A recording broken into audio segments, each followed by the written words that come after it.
Yo guys, SnD here bringing you some more Call of Duty Black Ops 6 content heading into Black Ops 7. Now today's video I have a competitive throwback tournament for you guys, both a 2v2 SnD and 5v5 Tourney, which is something very different from the rest of the content so far on this channel, but this was super fun to take part in, create content for, and I'm just super excited to share both the video with you guys, explaining the purpose of this sort of tournament, the structure and format, the players who took part, the competitive aspect and content going forward, and also how Black Ops 6 played out in itself as we sort of head into Black Ops 7. So sit back and let's get right into it.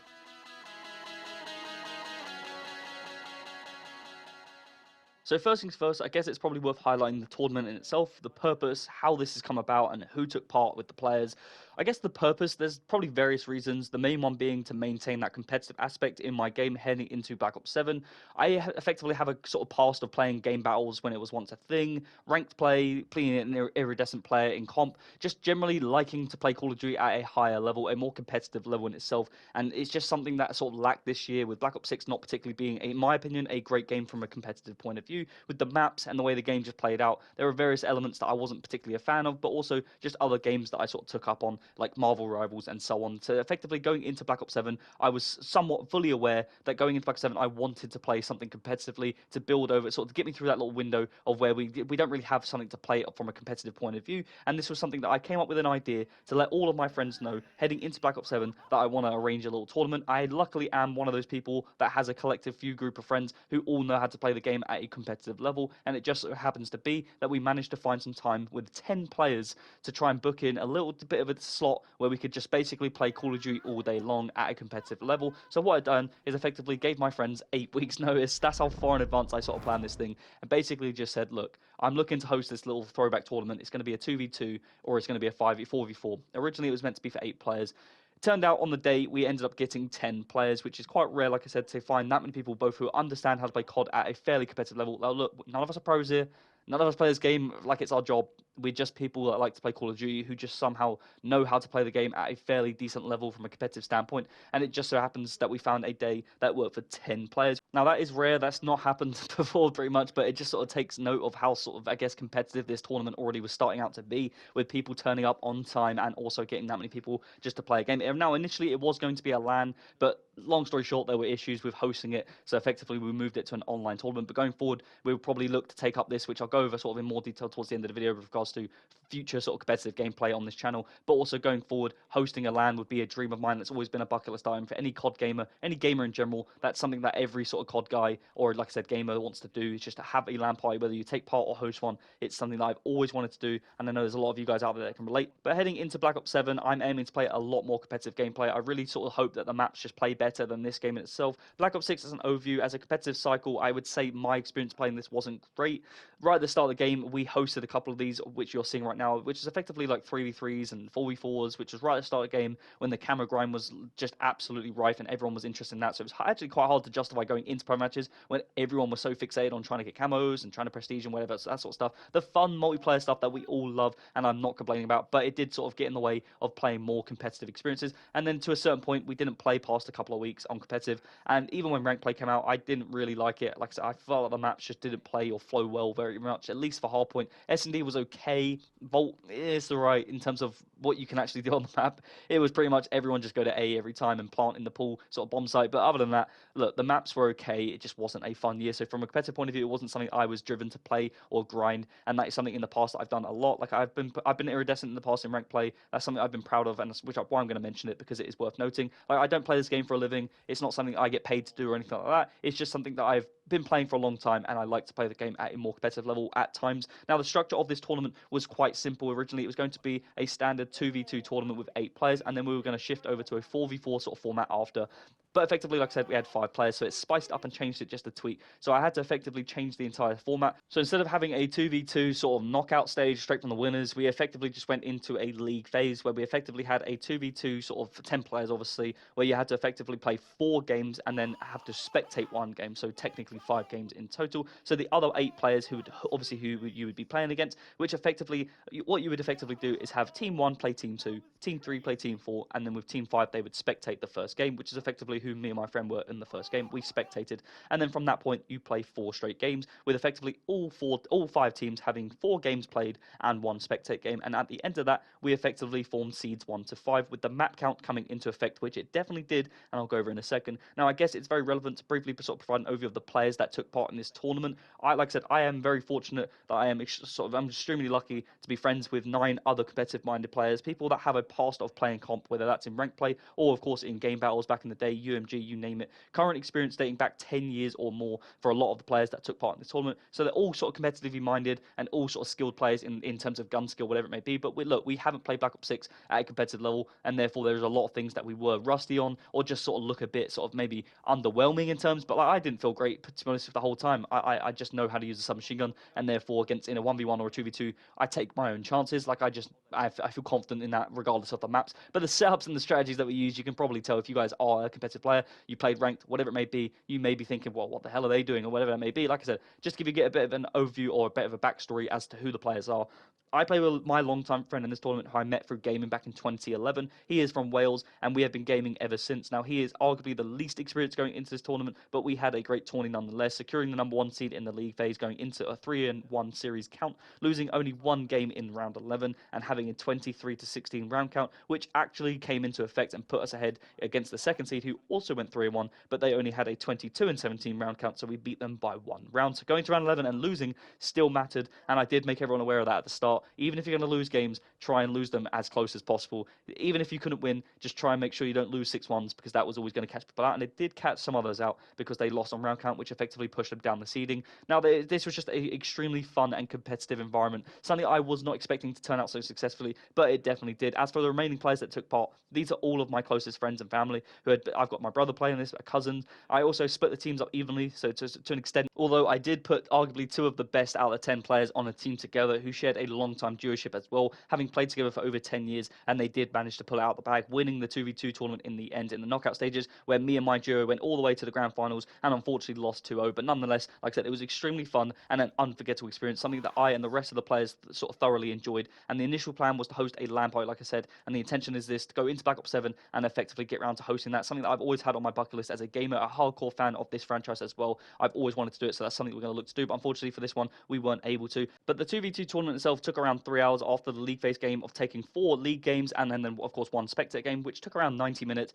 We then had to move on to 4 more knockout games, with the losers round 1 being played by the 4th and 5th place sort of league phase teams, so the seeding, and then winner would move on to play the loser of the 2nd and 3rd place teams. Of course, appreciate not a lot of people understand how this is working, and I haven't got anything on the screen to show you what I mean, but effectively, if you finish first in the league phase, you got a bye round. Like the NFL, you would effectively wait in the winners round 2, or the winners finals as you would typically call it, and then the losers would be played by the 4th and 5th place teams, and then effectively the winner would move on and the loser would be eliminated. Simple as that, until we finally get one grand finals appearance by either one of the two of the 5 teams, and effectively the winner would play in a best of 3 series, which was a really fun format. And like I said, it was a super sort of enjoyable experience to say the least, and all of us enjoyed it. It turned out better than I ever could have imagined. As for the 5s tourney, this initially started off a lot slower. As you can imagine, we have already played for 3 hours straight of competitive gameplay.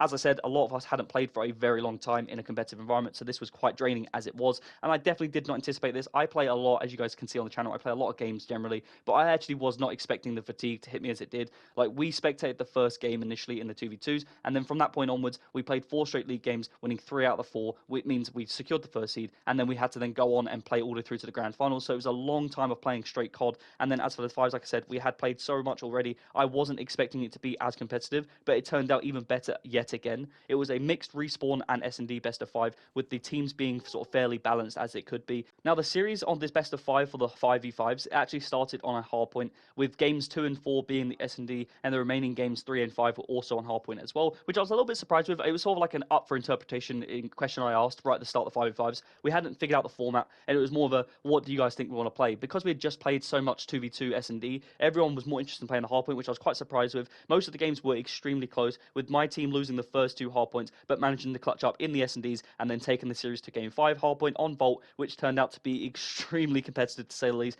Now, I must say, in my opinion, the 5v5 doesn't play good on this game whatsoever, but it was still fun, but I'm sure that is quite unanimous amongst the board. Like, all of us all thought that 5v5 just wasn't going to be great, but it turned out to be more fun than we thought. Like, the setting was also bugged on the day as well, meaning we couldn't use the CDL rule set, which was definitely a pain in the ass because it prevented us from changing teams to start games, and when spawning in, it mixed up the teams in itself, and therefore we had to then sort of restart the games and then effectively set the rules up manually, which meant I actually forgot to add respawn delay with a 5v5, and as you can imagine how much chaos this provided, having literally defeated 5 people, and within 2 seconds the whole 5-man team would be back on your ass trying to challenge you for the hill. Like, it was definitely going to be a chaotic one to say the least, and especially on Hardpoint on Skyline, which was game 1 for the series. It really set the tone with how much chaos and just the comms. You can imagine how crazy the comms were. I'm not even going to share too much of the comms because there are, like I said, 9 other people that I didn't exactly ask for their permission to be on the channel. It's just more so something I wanted to create content for as a memorabilia aspect, to archive this as a memory, so that a future we can have a legacy, a little story matchup that we can have to look back on. This is something I've really enjoyed. Like, the whole way throughout the tournament, it was just an incredible experience.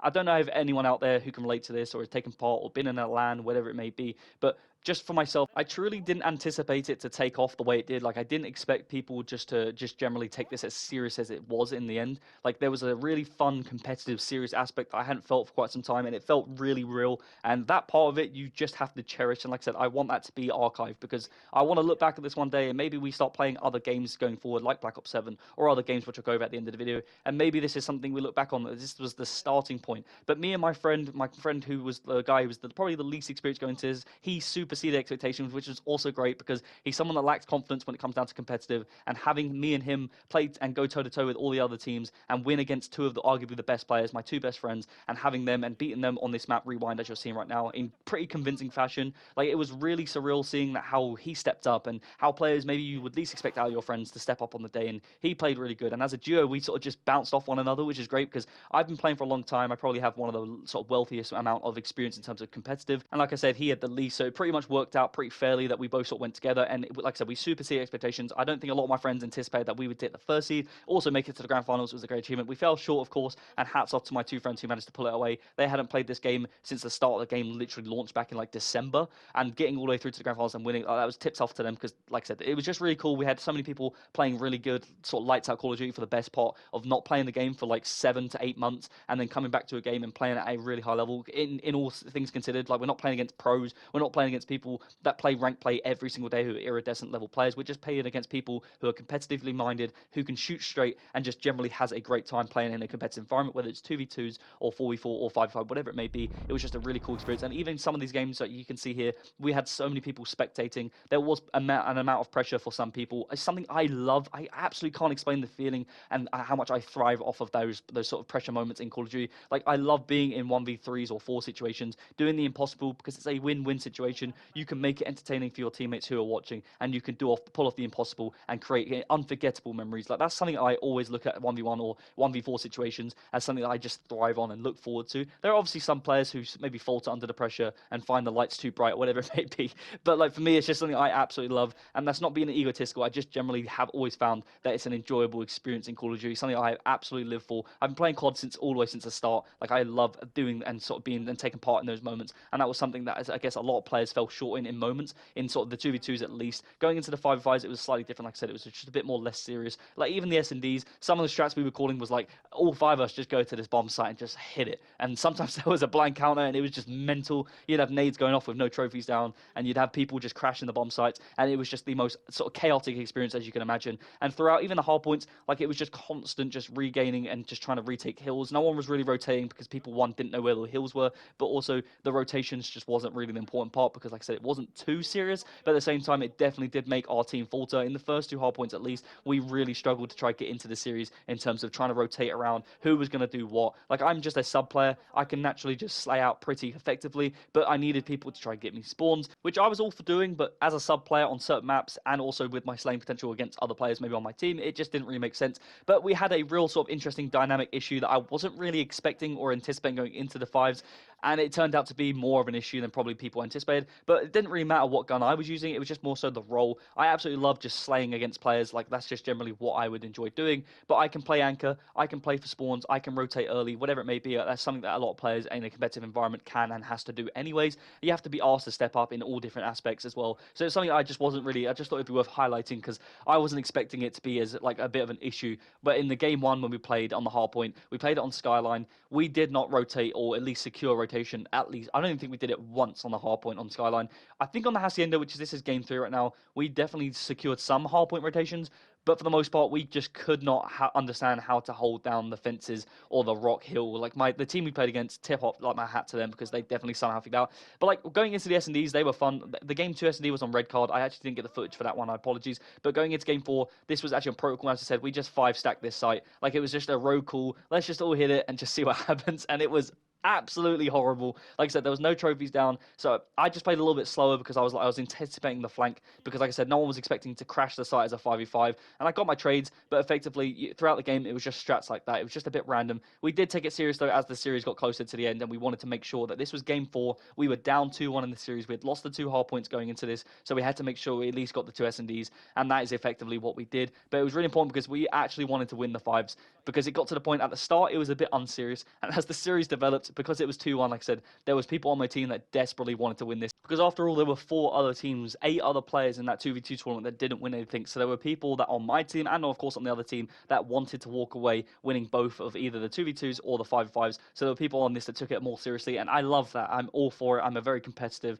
and sort of aggressive player. I want to win games, whether it's against my friends or whether it's against pub matches or whether it's in ranked play, whatever the environment. I don't like losing. So I was glad to see it, even though I would say I was probably taking it the least seriously, which is a good sign because if you're most competitive or one of the most competitive or players who hates to lose the most is not taking it as serious as maybe the rest of your team, that tells that the tone was set and that people were actually enjoying this and sort of taking it to the next level, which was amazing to see. And like I said, we did take it serious and it did go down to the wire quite a few times with some cool 1v1 moments, some cool 2v2 moments, and of course not knowing the players, you don't really know the storylines, but there were some storylines, there were some bragging rights on the line, and there were some cool little sort of moments. There were people who were trying to get toxic, there were people who were trying to shoot bodies. It was all the stuff you love to see and all of the stuff we thrive off and just playing against. It was just great all around. It was something that I absolutely enjoyed sort of taking part in, something that I cannot wait to sort of do again. And going forward, it's something we're going to continue to implement on this channel. It's something I want to hope to do on other games. One of them is going to be Warzone, another one is obviously going to be Black Ops 7, and another one is going to be any other game that I can think of. But of course that opens the question and up for interpretation for you guys in suggesting what you guys think is the best game that we could play for. Whether you have any suggestions, whether it's Marvel Rivals, whether it's any other game that you guys play that I haven't got on this channel so far, whatever it may be. It could even be fucking Minecraft. I don't really care. Just as something that's competitive, something that's fun, but also not too serious, where it can allow other players who are maybe less casual to maybe take part in, because that is something that I want to continue to create content for. This has been a really enjoyable video to create content for, seeing and look back on all of the games that we played and just how the sort of tournament and the format played out. Like truly going into this, I didn't expect it to take off the way it did. And what I mean by that is just people were so into it. They bought into it so much more than I anticipated, but also how well it played out. Like with the issues with the rule set, I didn't know maybe if there's going to have some technical issues, but from a CDL point of view, like I watched the CDL scene. I'm a big Optic gaming fan. I thought that was definitely worth mentioning for anyone that's watching who appreciates the COD scene. I am a massive diehard Optic fan. Like seeing them win champs and seeing them just play and win in generally just something that I thrive off. Is something I support and follow the most closest to in all the sports. Like I'm a big sports fan as it is, but Optic and following CDL is something that I absolutely love. But just go, and it's worth mentioning because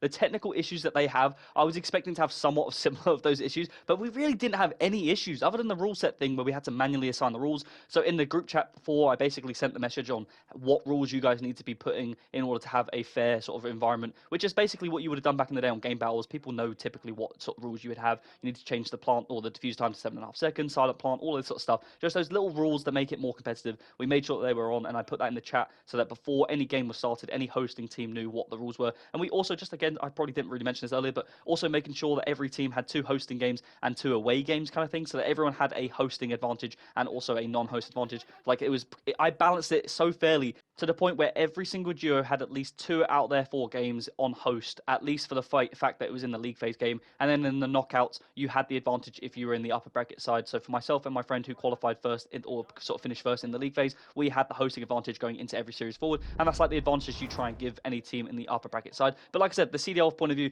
they have so many technical issues. I was expecting those to be a problem for us, like at least some sort of issues, but we really didn't. It ran so smoothly and I cannot believe it. But on the day of recording this video, it's also worth mentioning that we are literally going to be playing a Warzone kill race tournament later. If you guys weren't aware, I also play Warzone and create content for that. I'm grinding out to get iridescent in rank play on Resurgence, and that is something that I'm going to be creating content for later in this day. So at the point you're going to see this video, I would have played that tournament already, and that is something I'm going to create content for going forward and look to give you guys a bit of an update as we go into Black Ops 7, because at the point of seeing this video, we are literally moments away from having Black Ops 7 on the doorstep, with the likes of campaign and zombies releasing early and multiplayer due to release on the 14th, which I cannot wait to get underway with. I cannot wait to experience all of the new maps and just go for those camos and get for Master Prestige and play zombies, all of those sort of things I absolutely love. I'm a hardcore zombies fan. I do all the Easter eggs on every single zombies. I'm adding all the information so you guys are fully aware, because I appreciate if there are people watching this video for the first time who weren't aware of who I am, what I play. I play zombies, I play pubs, I grind the Master Camos, I get to Master Prestige, I play for all competitive environments like you see in this gameplay. I play, like I said, zombies, play Easter eggs, and I also play Warzone. And kill race is something we're doing later. We're doing a 6-man 3v3 kill race in a 5-game series. So basically, the best sort of team out of the 5 games who get the most kills, and also wins are going to come into it. So if you get a win, you're going to get the equivalent of 10 kills and so on. We're just doing something a bit more sort of less serious, but also fun. Something that's different to this, but also in the same sense, it's somewhat similar, because going into Black Ops 7, we're trying to keep up, like I said, that competitive environment with maintaining the storytelling aspect of, you know, who's going to beat who. And obviously you guys don't appreciate that as much as I would, because I know who is playing in these tournaments. These are all my friends, but there is a lot of sort of not beef or anything like that, but there's just bragging rights, right? So you want to beat the friends that you talk the most shit to, whether it's in Search and Destroy or whether it's in Warzone or whatever it may be. You don't want to be losing to your closest friends, especially when you have people that are really annoying. Like I play with a lot of players who just know how to rile some of the others up, and it would just be an annoying bragging right to have against one another, and it's something that I absolutely love. Like I love just loading up and hearing one of my other friends talk shit to my other friend because he beat them in the 3v3 Warzone kill race or beat them in the 2v2 tournament, whatever it may be. It's just funny, and it's something that builds a bit of a story, and I guess you could even say a legacy, if that will. Like, I know that probably sounds silly maybe, but also there's a lot of people that I'm playing with that will never play the game at a much higher level than the likes of ranked play anymore, because no, rest in peace game battles, like we don't play that anymore. We were once a pretty good game battles team back in the day. Like we would play on a fairly consistent basis, maybe a couple times a week, which is all you can do when you're in the working world, unfortunately. But playing game battles was like the best thing back in the day. That was the highlight, and with that not being a thing anymore, we don't really play the likes of CMG or whatever it was, which is what I'm going to actually look to do going forward, because I do miss playing comp. But also just going forward, like this is going to be something that we all look back on years from now, friends, like I said, or family. We've got people that will go and share in stories, you know, this is how I beat you. Remember that time I beat you in Black Ops 7, or remember that time I beat you in that throwback tourney in Black Ops 6. Like these are things you just want to talk about in years to come, and this is something I'm fully aware of. Like even having an MVP, which is probably worth mentioning, even though it probably sounds corny as fuck, but like I asked the rest of the team and all the players that took part on who was the best player or the most valuable player in the tournament, and I didn't pick myself, but I was voted as the MVP, which is, like I said, worth noting, because it's pretty cool that maybe a year or 5 years from now that we know if we play 5 of these tournaments or 10 or 20 of these tournaments, who the MVPs were or who were the best players. And it was pretty cool that my friends didn't just award it based on who played the best on the exact day and also who won the whole tournament, because it wasn't a finals MVP, it was a tournament MVP, which also included both the 2v2s and the 5v5s, and that is why I effectively was awarded it, which is really cool. Like I said, I am definitely worth mentioning it, because like I said, looking back from this from now, I would like to think if we do 5 more of these tournaments, whether it's on Warzone or whether it's on Black Ops 7 or whatever it may be, we have a bit of an archive on who was the MVP on these tournaments. It's like I said, it's the highest level of comp gameplay that we're ever going to play in our lives, and it would also be cool to have a bit of an archive or a memory, or even like a theoretical trophy collection, if you will, something that we can look back on from years from now and just be proud of something that we did as a little bit of a cool moment, but also something to remember who was the best player of that given tournament. It's just something that I thought was really cool to add in, and like I said, it was effectively what we all decided. Everyone voted 3 of their candidates who were the best 3 players or the most 3 valuable players, and effectively that's how we decided who the MVP was, and then effectively we all had to pick one of those 3 players, which like I said, I did not vote myself, you'd be happy to hear, but it was cool that I was voted, and it was nice to be appreciated for playing both with one of the weaker players in the tournament and making it all the way through to the grand finals, and also pulling away with the 5v5 tournament, which was a really cool, important thing, because like I said, I did not want to not win at least one of the 2 tournaments that I had obviously spent a lot of time hosting and arranging, so I wanted to make sure I walked away with at least one of those wins. But going into the next one, like I said, we're going to be playing the kill race today, so when you point of you guys seeing this video, you will probably be seeing seeing the Warzone 1 in a couple of weeks' time, but Black Ops 7 is right around the corner. That is what we're going to aim to push forward and look to sort of implement going forward with the likes of Black Ops 7, and like I said, with Warzone, whether when the new map comes out with the new season of Warzone, we'll probably look to do another one for that. We'll probably look to do many SnD ones, whether it's 2v2, 4v4, whatever it may be, going forward for Black Ops 7. And like I said, if there's other games that you guys want to see us play at competitive level, or whether you guys want to take part, whether you're someone that plays competitive at the highest level, whether you're an Eerie player, or even just a casual player who maybe wants to take part, let me know. Drop me your name tag down below. You can take part. I'm happy for that. Like, just generally, any idea you have, if you want to see me play certain games on the channel, like I said, I play Minecraft, I play Marvel Rivals, I play any other game. If you guys have any suggestions that you want to see us play a competitive environment for another game of your liking, let me know down below in the comments, and I'm sure I'll look to implement that. But that is pretty much the video in itself. Hopefully you've enjoyed this video and found this one to be a really cool little flashback throwback tournament. And I'm Visionist Gen. Hope you enjoyed the video, and I'll see you in the next one.